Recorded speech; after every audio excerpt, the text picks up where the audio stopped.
Hey, tourpreneurs, it's Mitch Bach, and just a quick note before we begin today's episode. Tourpreneur is currently sponsored by Google. We're thankful for their support of our community, and we are offering with them a completely free course helping you unlock the power and potential of Google's Things to Do program, which is specifically helping tour operators add their tours to Google in new ways that gives you new exposure and more direct bookings. To learn more, go to tourpreneur.com/Google. And as always, show notes, more resources, links to our newsletter, our business coaching community, and so much more are available on tourpreneur.com. Now to the episode. Welcome to the Tourpreneur Podcast. Travel industry veteran Shane Whaley will take you on a journey with fellow tourpreneurs, sharing their tips, ideas, insights, and success stories to inspire you to make your tour business the best it can be. And now, here is your host, Shane Whaley. Hello and welcome to episode 69 of the Tourpreneur Podcast. I hope you've had your breakfast or your lunch or your dinner, because today we are talking all about food tourism.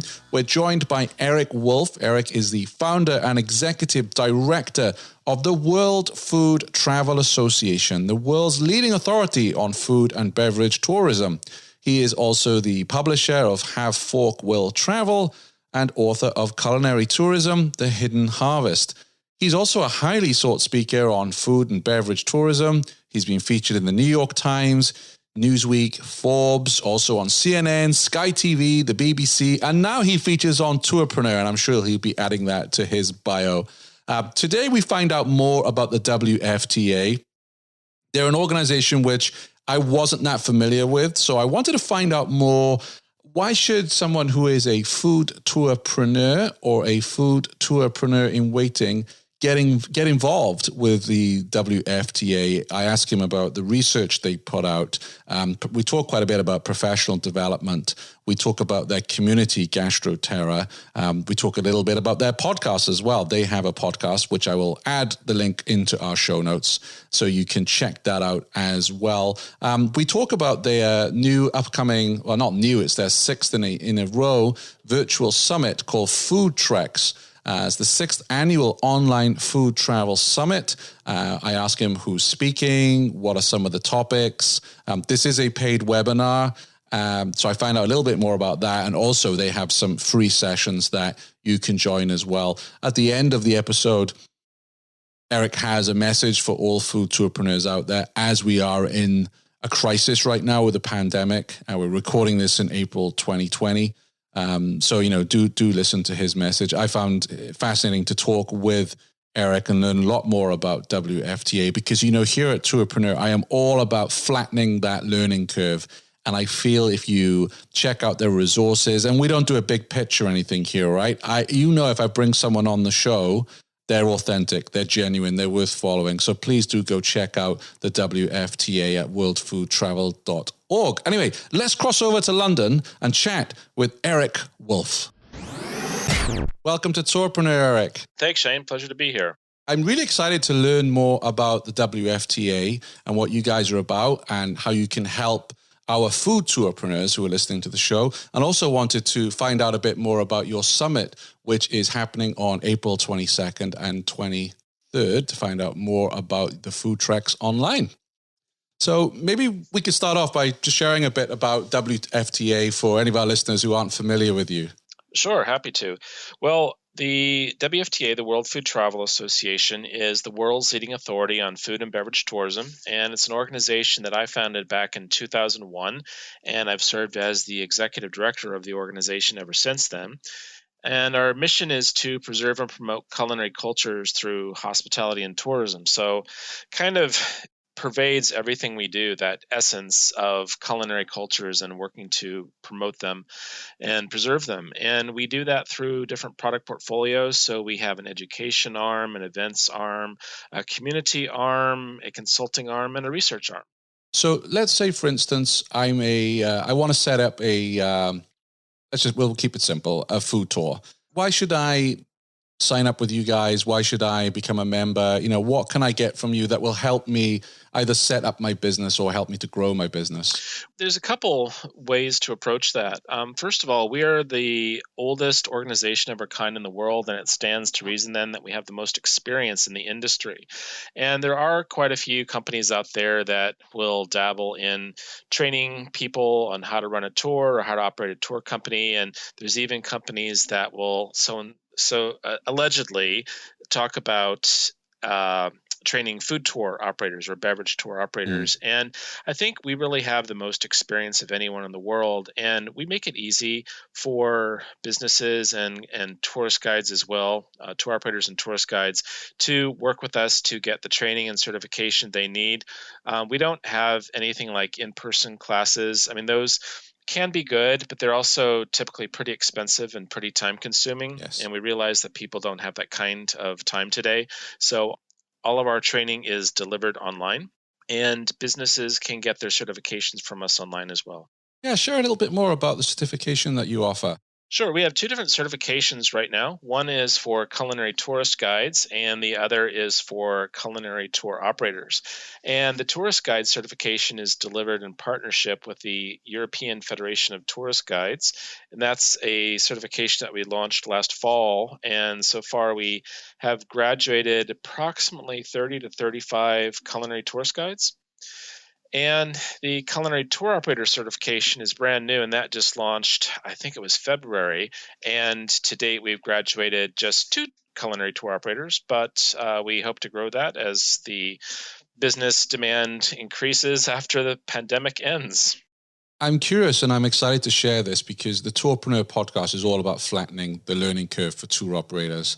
And I'm a strong believer that with the resources you're providing, you've been around since, the early 2000s, you're saying a lot of experience and knowledge. I'm a big advocate where possible for particularly tourpreneurs in waiting that want to start a business to come to WFTA and say, right, okay, this is going to cost me X amount, but it's going to supercharge my business almost. It's going to flatten that learning curve, especially when it comes to certification, so that you're putting your business in the best starting point, really, rather than just most tourpreneurs I speak to learn as they go along, make the mistakes as they go along, whereas coming to someone like yourselves and getting certified and taking advantage of your trends reports and your community will flatten the learning curve. Indeed. So a big fan of that. Yeah, it does that. And what we also, I think that one of the biggest things that people like about the certification we offer is the marketing benefits afterwards. We give people a digital badge and a certificate that helps in their own marketing of their tours or their tourist guide services. Brilliant. That's good. You also have a podcast as well, correct? Yes, we do. Eat Well, Travel Better. Love it. And how long's that been around for? Oh, gosh, it's been about 2.5 years now. We're just about to publish episode number 31. The average is most shows only last for 7 episodes. Oh, is that true? So you're well ahead of that. Yeah. According to all the reports, because, a lot of people think, it's easy to set a podcast up and you become an instant star overnight and you make tons of money. And then people realize because, a friend of mine said to me the other day, he goes, you only work an hour a week. And I was like, yeah, that's right. It's just the hour chat, right? There's no research. There's no editing or anything. It just magically all appears. Yeah. And that hour brings in thousands of dollars at the same time, right? Oh, yeah, absolutely. I'm coming to you from Hawaii right now, on my beachfront. Why work more when you don't have to? Exactly. So there's a lot of things going on. You also have GastroTerra as a community, correct? That's correct. That's the name of our online community. Great. And how many members do you have in GastroTerra? Oh, let's see. We launched that last August, and we just passed 1,100 members on there. Wow. And, I have to ask you, because we're recording this April 2020, what are you seeing? Because you're based in the UK currently, aren't you? That's correct. I live outside London. So what's your take on what can food tour operators do right now during this crisis?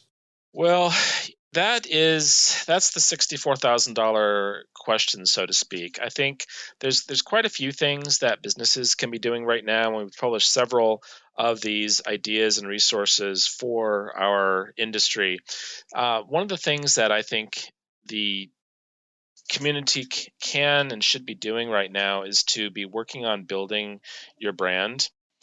It's absolutely essential to have a look at things now, like your website, your SEO, your social media presence.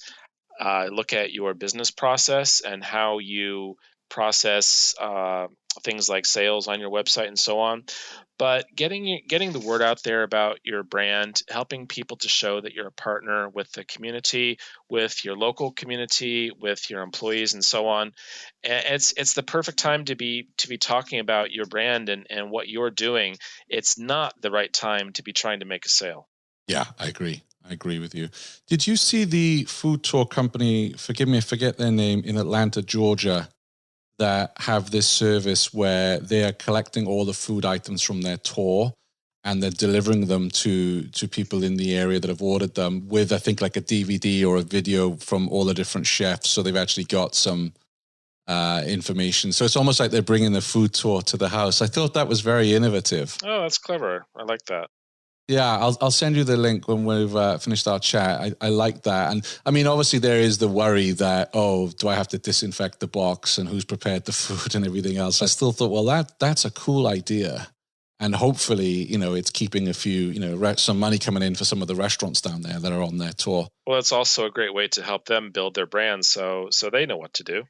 Yeah, absolutely. Because I don't know about you. I mean, I had to go on a 14-day quarantine because I was in London myself. And then I came back and I'm like, okay, so, I'm kind of bored of cooking. If someone's bringing me things to eat and near me, because I live in a rural part of the state, they're not even doing delivery right now or pickup. They've just all shut down. Oh, no. So it's a lot of cooking going on at home. Well, and that's actually, I think that's one of the hidden benefits of this bad crisis. They say that every dark cloud has a silver lining, and I think it's making people rediscover cooking. Yeah, no, absolutely. No, I think that's good. And like you say, now is the opportunity, and we don't want to sugarcoat this, right? It's an awful situation we're in. I know quite a few of our listeners are going to struggle over the next couple of months. But it does give us that opportunity to learn SEO or learn Canva, graphic design, or even photography. If you think your photographs aren't up to scratch, then there's plenty of courses online where, you can work on that. I think we have to start thinking, I hate to use the word opportunity here, Eric, but it's like, okay, we've got this time to be at home to work on things we just never had time to work on previously. Yeah. You're absolutely right. That's one of the things that we also suggested. I wrote an article for Medium last month called "Time to Make Lemonade," and in there I was suggesting to people that this is a perfect time to either to learn something or to teach something. I read that article. I didn't realize it was you, Eric. That was me.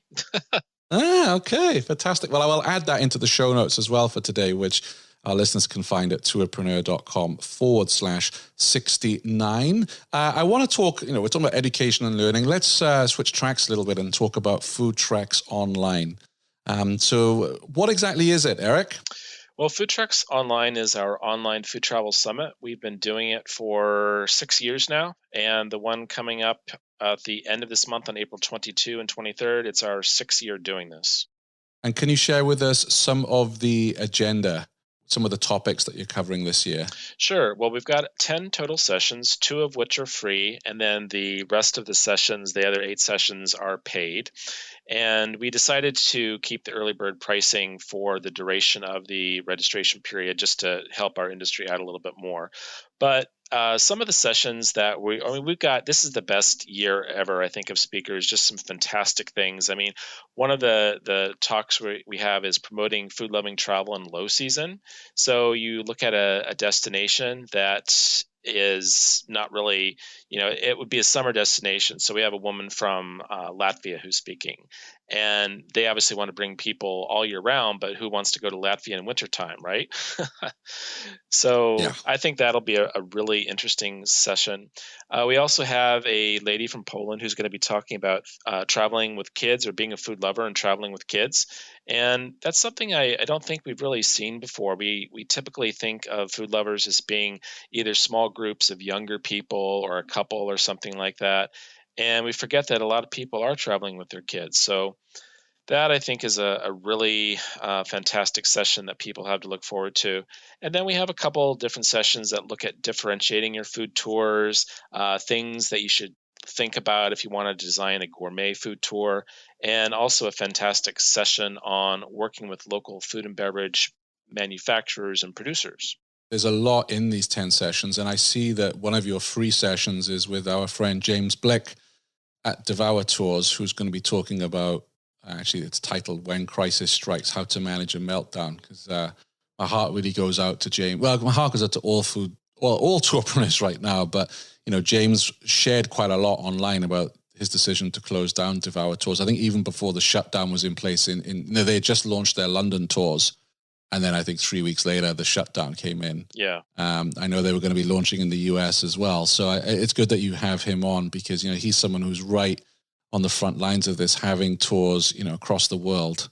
He is. And Devour is a leader in our industry, as you've just identified. And James is a thought leader himself. I mean, he has a fantastic YouTube channel and blog. He provides content for Iberia Airlines, and he's got quite a few followers. So he's an influencer as well.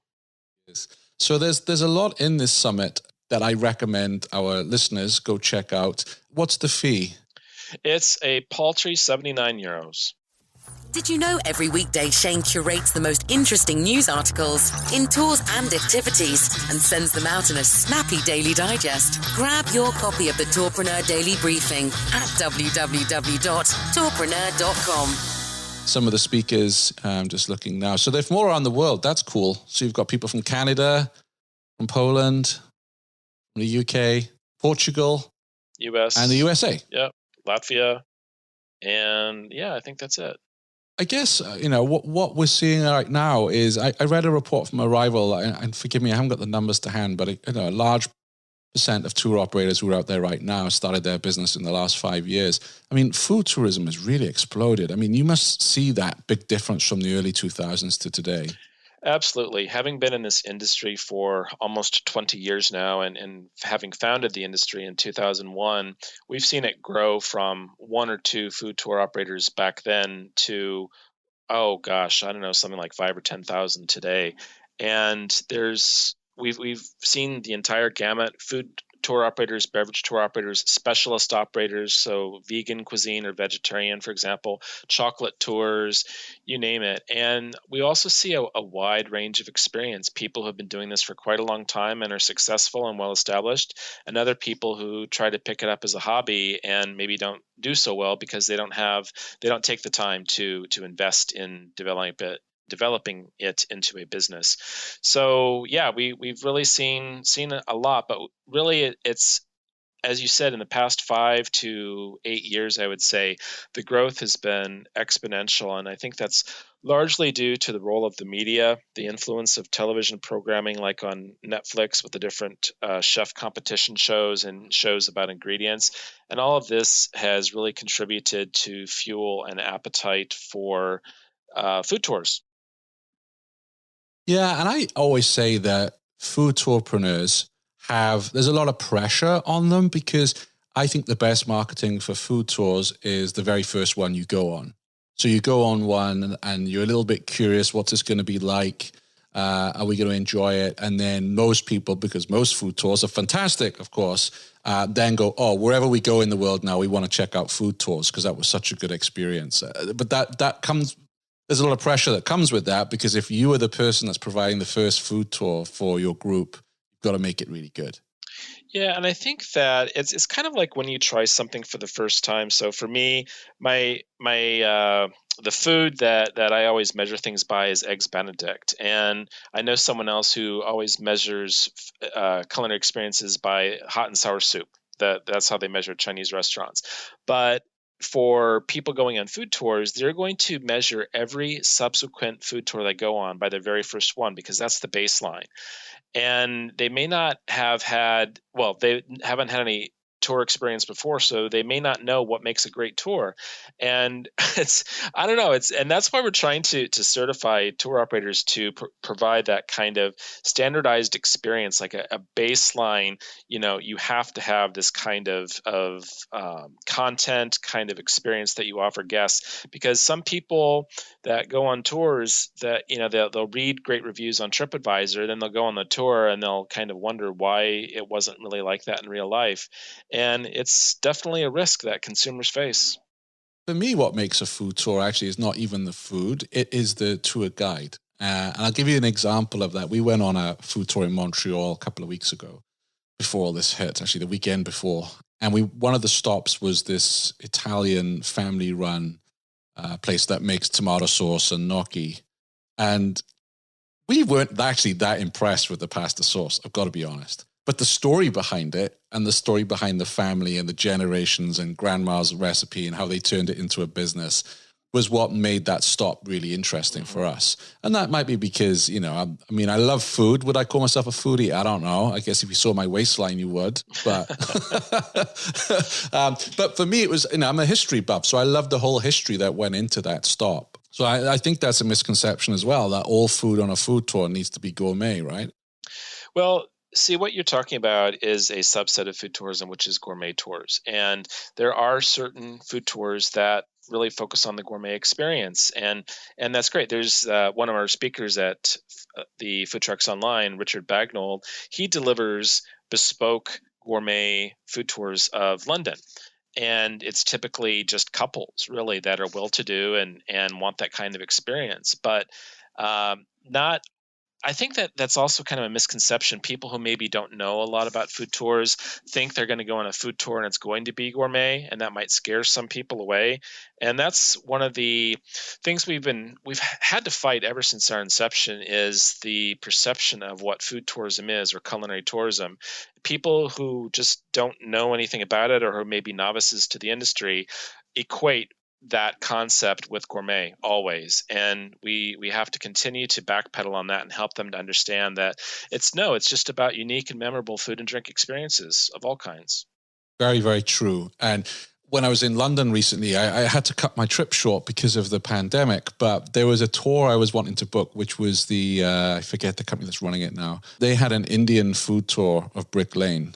And I love Indian food, right? And living in the United States, it's very hard to get good Indian food when you've lived in Britain most of your life. So I was really excited for that one, but that was very kind of specialized on Indian food. Yeah. And I love that. I love that you can go on ones that I think there's one in Montreal that I want to take, which is all about tea, for instance. Nice. So I love the fact that there are food tours. It's not just, hey, this is a food tour. It's like we're specializing in this area. Very, very exciting. It's something that we want to do now in every city we go to and visit. Oh, what food tours are there? Because also, and I think this is something we need to remember when we talk to restaurants about getting involved, is we'll go on the food tour the first night of our stay, and then we'll go back to one or two of those restaurants because we enjoyed the food. Yeah, what you've identified, Shane, this notion of the different experiences is very true. People can go on a food tour that could be a high-end food tour, or they can go on a specialist food tour. And I think that the industry has really grown so much now that you do see these specialist versions of food tours, whether it's a coffee tour or a vegan tour or a chocolate tour or a gluten-free tour.